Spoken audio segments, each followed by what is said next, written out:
नमस्कार, सत श्री अकाल, गुड इवनिंग, वाहिगुरु जी का खालसा, वाहिगुरु जी की फतेह। आ जाइए, जय माता की, जय भवानी।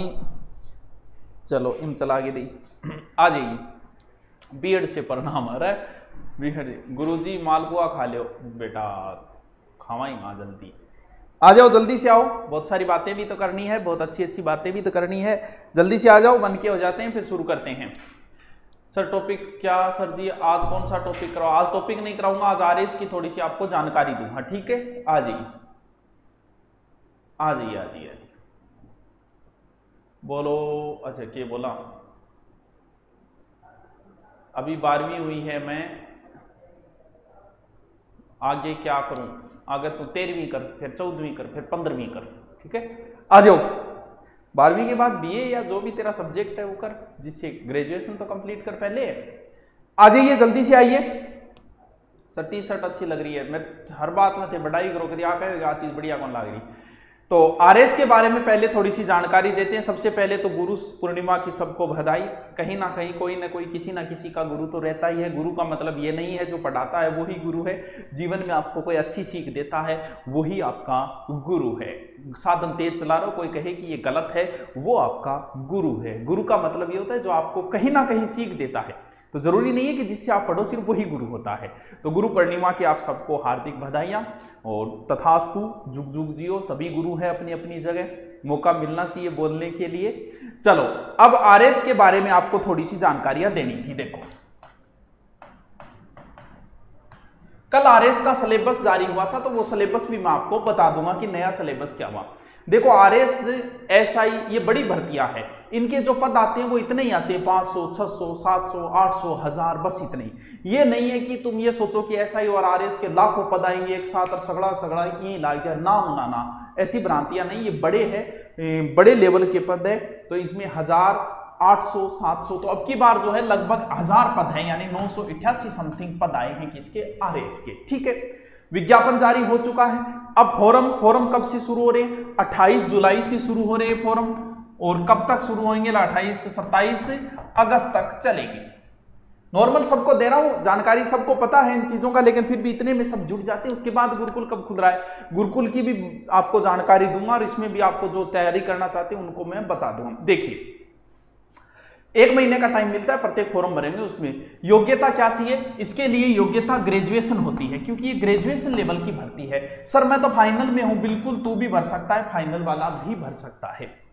तो कई पूछते हैं सर मैं सेकंड ईयर में भर दूंगे। अरे आरएस है मना, तो सेकंड ईयर होता है, आरएस फाड़ दोगे, भर दे, कौन रोके? 12वीं वाला भी भर दो। तो आप फाइनल में भर सकते हैं। मेन से पहले आपकी डिग्री कंप्लीट होनी चाहिए। एज कितनी है? एज अधिकतम की तो तू चिंता मत कर, मिनिमम 21 होनी चाहिए। सर मैं तो 20.5 में हूं, कोई बात नहीं, 6 महीना सर्टिफिकेट बनवा दे, तू सिलेक्शन तो करवा। तो 21 साल मिनिमम एज चाहिए। अधिकतम 40 है, 40 के बाद में छूट वूट हो जाती है, किसी को 5 साल की, किसी को 7 साल की, किसी को। अब की बार दोस्त, आरएस भर्ती का ये रूल होता है कि हर साल निकालो, लेकिन आरपीएससी नहीं निकाल पाती। तो 2 साल में नहीं आई तो 2 साल की फिर छूट मिल गई है, तो ऐसे करके 2 साल की एक्स्ट्रा छूट मिल गई, तो 21 से 40 इसकी एज है। अब बात आती है कि सर इसका परीक्षा पैटर्न क्या रहता है। देखिए, छोटी छोटी बातें हैं, नॉर्मल बातें हैं, कोई आपको कोई कल को पूछ ले तो बतानी जरूरी। सुनिएगा, आराम से सुनिएगा, सारी बात बता रहा हूं। देखो 3 स्टेप है इसके, फर्स्ट, सेकंड और थर्ड। सबसे पहले आपका प्री होगा, यानी इसे प्री एग्जाम बोलते हैं। प्री है, बस ये प्री है, यानी इसमें आपको क्या होना है? पास होना है। पास होते ही आप, ये माना जाता है कि आप स्टैंडर्ड के बच्चे हो, आपने प्री को पास कर लिया। इसको पास करने कौन सा क्या है, क्या पढ़ना है, कौन सी चीजों पे महत्वपूर्ण, उनका हम आगे जिक्र करें। प्री में सिर्फ आपको पास होना है, इसमें नंबरों का कोई महत्व नहीं होता है, नंबर्स का कोई महत्व नहीं होता है। ये जो होता है वो ऑब्जेक्टिव होता है, काड़ा गोड़ा ठोक के आना है, ठीक है? फिर आता है मेन। मेन जो होता है वो लिखित होता है। इसमें आपकी लिखने की क्षमता डिपेंड करती है कि आपको वो पूछ रहा है कि हल्दी घाटी युद्ध के बारे में बताइए, तो डिपेंड करता है कि आप अच्छी अच्छी जो मड़ाई निकाल के देश को, यही चीजें मेन होती है। ये नहीं कि हल्दी घाटी में आप लिखना शुरू कर दो, हल्दी घाटी में महाराणा प्रताप वीरता से लड़े सूरवीरता, या थर पेज भर दे। ये बीए की एग्जाम नहीं है, इसमें आपको फैक्ट प्रदर्शित करना है, यानी आपको फैक्ट निकालने की कितनी अच्छी क्षमता है, वो क्षमता डिपेंड करती है आपके मेन एग्जाम के अंदर। इसमें 4 पेपर होंगे, बता देंगे आपको। तो अब देखिए, थर्ड जो है वो है इंटरव्यू। सही लेवल से देखें तो इंटरव्यू बड़ा टफ होता है, अगर बाकी आगे का हम जिक्र नहीं करेंगे। तो ये 3 स्टेपों के बाद में आप एक प्रशासनिक अधिकारी बन पाते हो। इसके अंदर सबसे ऊंची एसडीएम बनते हैं, फिर डीवाईएसपी वगैरह, फिर तहसीलदार वगैरह बनते हैं, सारे ऊंचे ऊंचे पद है। देखो इसके अंदर ये तो है सामान्य प्रक्रिया, अगर किसी बच्चे को इस प्रक्रिया का नहीं पता है तो उनको मैंने ये प्रक्रिया बताई है। अब बात ये आती है कि प्री में कौन कौन सी चीजें आएगी, क्या क्या आएगी, ये चीजें। उससे पहले प्री में क्या सिलेबस है वो बता देते। उससे पहले आज गुरु पूर्णिमा के दिन हमने आरएस का हमने तीसरा बैच लेने जा रहे हैं, यानी आरएस का हम 2 बैच ले चुके हैं, ये हमारा तीसरा बैच है आरएस का। गुरुकुल की बाद में बताऊंगा, लास्ट में बताऊंगा, गुरुकुल से संबंधित जो भी आना चाहते पढ़ना चाहते उनके लिए। अच्छी फैकल्टी के साथ है, किसी प्रकार की हमारी जो फैकल्टी है वो आपको हमेशा 0 लेवल पे पढ़ाएगी। जैसे मैं पढ़ाता हूँ, और ये नहीं है कि जोहर और साक्य का जिक्र हुआ, ये एकदम नॉर्मल चीज़ है, लेकिन फिर भी इसका जिक्र करते हैं। ये नहीं समझते कि आरएस के बच्चे तो ये चीज़ें तो पता होगी, नहीं, हम आपको 0 लेवल से। इसमें मेन चीज़ें क्या है? मेन है हिस्ट्री, जियोग्राफी और पॉलिटिकल और कल्चर, चारों की क्लास आएगी कंटिन्यू, और क्या आएगी? लाइव आएगी। फिर मैथ रीजनिंग जुड़ी है, उसकी भी आ जाएगी, और फिर साइंस और टेक्नोलॉजी का पार्ट जुड़ा है। करंट जो है वो करंट का अलग से बात करेंगे। ये 4 पोर्शन इसके अंदर मेन है। 0 लेवल से शुरुआत होगी। अब जो आप नया बैच जो लॉन्च किया है, मात्र 2500 रुपये फीस है। फीस का आपको पता है, सिर्फ आरएस की तो आपको पता है स्टैंडर्ड के टीचर बाहर से भी लाने पड़ते हैं। जैसे इकोनॉमिक जैसे के टीचर आपने देखे होंगे, एक बार उनसे पढ़ के देखो, तो जो दिल्ली से थे वो, तो ऐसे करके टीचर बाहर से भी लाने पड़ते हैं। तो इसलिए ये इसके अंदर आपको रिकॉर्डेड भी मिलेगी और लाइव क्लास भी मिलेगी। मात्र अभी इसकी फीस कितनी है? 2500 रुपये। सबसे कम फीस हम ही रखते हैं और हम भी आगे रखेंगे। अब देखिए, ये जो बैच है आरएस प्री का, मेन का अभी नहीं है, मेन का बाद में लेंगे, अभी सिर्फ प्री का बैच है। तो जैसे ही आप प्री का दुरीना डाउनलोड किया, ये मेल लगाया, ये जो ज्यादातर बच्चे तैयारी कर रहे हैं बीए का, हमें पता है, जो आरएस को जो पिछली बार दे चुका है वो कोई ऑनलाइन कोर्स नहीं लेगा, हमें खुद पता है। जो बीए कर रहे हैं बच्चे या जो बीए करके अभी निकले, उनके लिए ये जरूरी है। तो उनके लिए 0 लेवल से बढ़िया तरीके से प्यार से पढ़ाने वाले चाहिए, और पूरी तरीके से ईमानदारी से डीपली आपको नोट्स बनाते हुए पढ़ाने वाला चाहिए। बात आती है टेस्ट सीरीज की। प्रत्येक टॉपिक के गुरुजी खुद करवाएंगे, आपको अपलोड मिलेगा प्रत्येक टॉपिक के वीडियो गुरुजी के करवाए हुए, प्रत्येक टॉपिक के। फिर प्रत्येक टॉपिक कंप्लीट होते ही गुरुजी फिर बताते हैं इस टॉपिक के इस प्रकार के क्वेश्चन पीछे आए हुए, इस प्रकार के। यानी आपको प्रेम से पढ़ाने वाले हैं सारे के सारे। और टीचर टीम में आप किसी आज तक सुना ही नहीं होगा कि दुरीना के किसी टीचर में कोई कमी हो ही नहीं सकती। कमी क्यों? क्योंकि जब शुरू से लेके बाद में कई टीचर बदले गए। किस लिए बदले गए?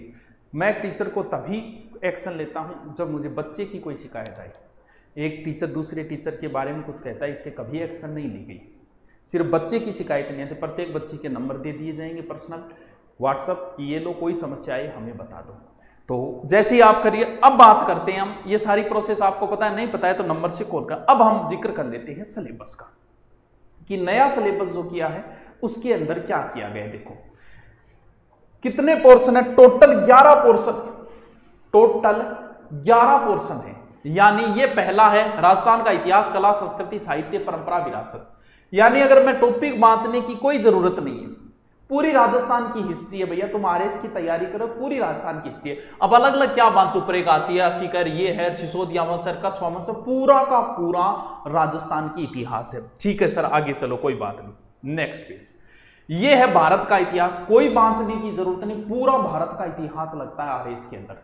विश्व का इतिहास सिर्फ मैन में लगते हैं 4 या 5 टॉपिक, प्री के अंदर विश्व का इतिहास नहीं लगता है। ठीक है, फिर बात आती है विश्व में भारत का भूगोल, पूरी की पूरी है, बांचने की जरूरत ही नहीं है। पूरी ज्योग्राफी है राजस्थान की पूरी ज्योग्राफी है इंडिया की। राजस्थान की भूगोल सब टॉपिक है भाई साहब, एक भी टॉपिक नहीं छूटा है। तो फिर क्या बांचो, सारे टॉपिक है शुरू से लेके अंत तक। ठीक है गुरुजी। संविधान पूरी की पूरी पॉलिटिकल है। प्री में कितने नंबर? नंबर नहीं है, गुणा पास करते हैं, उसके हिसाब से नंबर नहीं होते। यानी इतने गुणे पास करेंगे तो गुणा पास किया जाता है, ना कि नंबर का है। राजस्थान की पूरी पॉलिटिकल है, कोई बांचने की जरूरत नहीं। अब की बात इकोनॉमिक्स, पूरी नहीं है इकोनॉमिक्स के कुछ टॉपिक दिए गए हैं। मानव विकास सूचकांक, वैश्विक सब्सिडी, लोक स्टॉक, ये बजट, ये पीछे वाला वही है, कोई ज्यादा चेंजिंग नहीं किए। मैथ रीजनिंग में ये राजस्थान की इकोनॉमिक पूरी है, बताने की जरूरत नहीं है। ये विज्ञान लगभग पूरी है, क्यों? क्योंकि दैनिक जीवन की विज्ञान पूरी पूछ ली, कंप्यूटर, सूचना संचार, रक्षा प्रौद्योगिकी, नैनो टेक्नोलॉजी वगैरह साइंस का पोर्शन है। ये नहीं पता है वो स्क्रीनशॉट ले सकता है, कल नया सिलेबस आया था, ठीक है। मैथ और रीजनिंग, अब कुछ बच्चों की शंका यहां पैदा होगी, क्या पैदा होगी? देखो, करंट सिर्फ आपको पास करना है, ज्ञानी नहीं बनना है। और आरएस बनने वाला मैन को ध्यान में रखते हुए तैयारी शुरू करता है, ना कि प्री को ध्यान में रखते हुए वो तैयारी करता है। अगर आपका एक सब्जेक्ट अच्छा मजबूत है, करंट का अच्छा महत्व है, करंट आप अच्छे से तैयार कर लेते और एक सब्जेक्ट अगर आपके तैयार है तो प्री में ना को लाभ होते। लेकिन प्री की तैयारी भी मैन को ध्यान में रखते हुए करनी है। अब ये मैथ के पूरे टोटल 11 पोर्शन है, 150 पर्सन है, मान लो एक टॉपिक का 10-12 क्वेश्चन होगा। अब जैसे मैथ के भी 12 क्वेश्चन मान लेते हैं, मैथ रीजनिंग के दोनों के मिला के। अब ये 12 क्वेश्चन है। अब अगर आप इस पोर्शन को रोज 2 घंटे दोगे तो ये तो आपकी मूर्खता है, जब की मूर्खता है। सर मूर्खता क्यों है? मूर्खता ही खातिर है क्योंकि ये मैन में आपके कोई काम नहीं आएगा, प्री के नंबर जुड़ने नहीं है। तो फिर अगर आपको नॉर्मल थोड़ा सा ध्यान देना है, क्योंकि रीजनिंग मैथ की अगर 10 सवाल आए तो 2-3 तो ऐसे ही कर दोगे, इसलिए ध्यान उन चीजों पे दो। क्यों? क्योंकि राजस्थान हिस्ट्री तो मैन में भी होगी, इंडिया हिस्ट्री तो मैन में भी होगी, पॉलिटिकल मैन में भी होगी, ज्योग्राफी मैन के अंदर भी होगी, जबकि ये तो मैन में है ही नहीं। तो इस पे क्यों ध्यान दोगे ज्यादा? इसलिए इसको उतना ही पढ़ो जितना आपको नॉर्मल ध्यान देना। ये नहीं कि मैं मैथ रीजनिंग का पूरा कर आऊंगा तो फिर मैन में क्या फायदो मिले, तो फिर पूरी पास बुलाई कर ली। तो इस पे ज्यादा ध्यान फोकस नहीं करना है। 10-12 क्वेश्चन आएंगे, 2-3 तो ऐसे ही कर दो, कुछ नॉर्मल इजी टॉपिक लगे वो और पढ़ लो, ज्यादा सीरियस इस चीज को नहीं लेना है। करंट आप अच्छी पुस्तक लाके, जो भी सर करंट कितने साल का आता है, बहुत से बच्चों का ये क्वेश्चन है। करंट जो रूल होता है 2 साल का, करंट का रूल 2 साल का है, और आरएस जैसे एग्जाम में 2 साल तक का, लेकिन बाकी एग्जामों में अंडर 6 महीने का पूछते हैं। तो 12 महीने का तो बढ़िया तरीके से तैयार करना है। सर करंट में देखो क्या क्या है, समसामयिकी यानी राजस्थान, भारतीय अंतर्राष्ट्रीय महत्व, प्रमुख समसामयिकी घटनाएं और वर्तमान में चर्चित व्यक्ति, स्थान और संस्थाएं, और खेल कूद संबंधी गतिविधियां, लगभग तो पूरा ही हो जाता है। क्यों? क्योंकि पूरा ही करंट आता है। तो करंट के अंदर 1 साल का तो बढ़िया तरीके से करंट तैयार करना है, अच्छी सी पुस्तक से नोट्स बनाते हुए टॉपिक वाइज तैयार करने। इसको करंट को भी एक सब्जेक्ट की तरह टॉपिक वाइज तैयार करने हैं। तो अच्छी पुस्तकें आती है, जो आप चाहे सालाना ले आओ, चाहे 6 मंथली ले आओ, चाहे, या फिर सबसे बढ़िया तरीका आप हर महीने की जो आती है ना मंथली मैगजीन, वो लेके आओ, उनमें 5 दिनों में नोट्स तैयार कर लो, उनको बार बार रिपीट लगाते रहो। अब जो बात है कि सर ऑफलाइन खुलेगी, उनका क्या सूचना है, तो देखो टाबरों, अभी तक सिर्फ स्कूल खोलने की इजाजत दी गई है, अभी तक सिर्फ स्कूल खुलने की इजाजत दी गई है। किसकी नहीं दी? कोचिंग की नहीं दी। लेकिन मान के चलते हैं कि जब स्कूल खोल दी गई है तो हम मानते हैं कि 2 अगस्त को मान लो कोचिंग भी खोल देंगे। लेकिन जिस तरीके से का माहौल मुझे लग रहा है भविष्य के अनुभव के आधार पे, कि पिछली बार की तरह 1-1.5 महीने ही खुलता लग रहा है। कुछ स्टेटों में तो बंद करते जा रहे हैं। राज्य सरकार ने, हमारे राजस्थान सरकार ने एक्शन ले लिया, खोल रहे, ठीक है। अगर खुली तो मैं ये मान के चलता हूं कि मुश्किल से 1 महीने का समय मिल पाएगा। तो फिर इसके अंदर आरएस जैसे बेंच लेंगे नहीं, क्योंकि 20 दिन बाद लूंगा। अगर आरएस लूंगा, पहले सिचुएशन देखूंगा, बिना मतलब बुला के कोई मतलब नहीं। अगर 1 महीने भी अगर खुल पाता है तो इसमें सिर्फ और सिर्फ एसआई का हिंदी का बैच ही लूंगा, जिसमें कंप्लीट हिंदी करवा सकता हूं 2-2 घंटे पढ़ा के एसआई की। तो स्पेशल एसआई के लिए जो बच्चे तैयारी कर रहे हैं, वो कहीं भी हो, उन्हें लगे कि खुल सकता है, मैं बुला नहीं रहा हूं, आप बाहर जाके पढ़ना चाहते हैं तो यहां आ जाइए, और जैसे ही खुलते ही आप सबसे पहले एडमिशन करा दीजिए। किसके लिए? एसआई के लिए। बाकी एसआई के लिए हिंदी स्पेशल होगी, जीके 1 महीने में कंप्लीट नहीं हो सकता एसआई का। क्यों? क्योंकि आरएस और एसआई का जो बच्चे अब कुछ कह रहे हैं कि हम अच्छी जो भी पुलिस पटवार की भविष्य की तैयारी की सोच रहे हैं, वो इस आरएस प्री वाले बैच में एडमिशन ले, ताकि आपका जीके 0 लेवल से करके स्ट्रॉन्ग कर दिया जाए। क्योंकि अध्यापक इस प्रकार के आपको 0 लेवल से लेते हुए स्ट्रॉन्ग की ओर ले जाएंगे। अब बताइए आप क्या पूछना चाहते हो। तो 2 तारीख को अगर खुले तो मेरे कहने पे मत आना, अभी लेकिन खुल गई तो सबसे पहले सिर्फ आरएस की बेंच, सिर्फ एसआई की हिंदी का ही करवाए, उसके बाद आगे के बेंच 15 दिन बाद लूंगा। क्यों लूंगा? क्योंकि सिचुएशन के आधार पे लग सकता है कि वापस भी बंद हो जाए, इस वजह से। लेकिन अगर 1 महीने का समय लग गया तो हिंदी कंप्लीट करवा दूंगा, इस वजह से सिर्फ हिंदी का बेंच ही लूंगा। ठीक है, तो जो भी बाहर से है वो धीरे धीरे आके यहाँ सेट हो जाओ। पीछे वाले जो भी बच्चे थे, एसआई के 600-700 बच्चे थे, वो अगर वापस आना चाहिए तो वापस आ सकते हैं, क्योंकि इतना ही टाइम मिला है। अगर आप एसआई जैसी सबने देख रहे हो तो हो सकता है खोल देंगे एक को, लेकिन खुलेगा कम समय के लिए, इसलिए। तो अब बताइए फीस। अब आरएस की यार ये कम से कम आप प्री भले एग्जाम 2 महीने बाद हो जाए आरएस का, लेकिन आपका कोर्स 1 साल तक रखूंगा, इसलिए फिर 2500 फीस ज्यादा थोड़ी, जिसमें लाइव इतने टीचर, 2-2, 3-3 सब्जेक्ट के टीचर, तो कोई ज्यादा थोड़ी है। हाँ, ओ प्लस सास वो के सास वो। अब बताइए आप क्या पूछना चाहते हो। तो ये आरएस का बेंच फ्री का है, तो आप जो भी लेना चाहें, एकदम मिनिमम फीस है, इससे ज्यादा और क्या कम करेंगे। डुबो देते हैं, के डुबो देते हैं। अरे थे ना शिक्षा मंत्री पर की लिख हो रहे, आपने बाद में लिखांगा, फुर्सत में लिखांगा। जी बहुत करता है सच बोले, क्या करें हौसला नहीं होता। चलो ये कह रहे हो सर मेरे पापा को बहुत बहुत बहुत पसंद करते हैं। चलो देखो, अब की बार कोरोना के अंदर जो अनाथ है उनके लिए फ्री होगा गुरुकुल के अंदर, पढ़ लो। और क्या करूँगा, और फिर की कराएंगे था। तो आरएस के बढ़िया तरीके से अगर तैयारी चाहते हो तो ये बेंच है। हाँ ध्यान रहे, ऑनलाइन क्लासें मंडे से शुरू होगी, अभी फोन ना करना लीजिए। अभी सिर्फ आप बेंच खरीदोगे, उसमें रात आज से अपलोडिंग क्लासें चलेगी। जितना हमें अपलोड करना है वो पहले हम अपलोड करेंगे, और उसके बाद में क्लासें जो है वो मंडे से शुरू होगी। आपको टाइम टेबल बता दिया जाएगा, मैं आके उस बेंच में वीडियो डाल के टाइम टेबल बता दूंगा। कोई समस्या हो नंबर दे दूंगा उस बेंच में एडिट, क्योंकि सबसे जुड़ा, मैं तो रोज क्लास लेता हूं तो बता दें गुरुजी महाराज आ समस्या आई, यही सबसे दुरीना की कोई समस्या क्यों नहीं है। क्यों? क्योंकि मैं रोज क्लास लेता हूं और बेंच से। बच्चों बोलते गुरुजी रात आ रही क्लास अपलोड को नहीं, ठीक है भाई अब करवा दें, गलती होगी। ये सबसे, तभी तो हमारा प्लस पॉइंट मेरा यही है, और इसी वजह से हम धीरे धीरे सिलेबस जो है वो टेलीग्राम पे डाल दिया गया। Okay thank you. 2-3 दिन का टाइम है, सोमवार से क्लास लो, इतने दिनों में अपलोड क्लासें चलेगी। किसी के नहीं समझ में आए तो नंबर दिए गए, आप उन पे कॉल भी कर लेना। Okay thank you.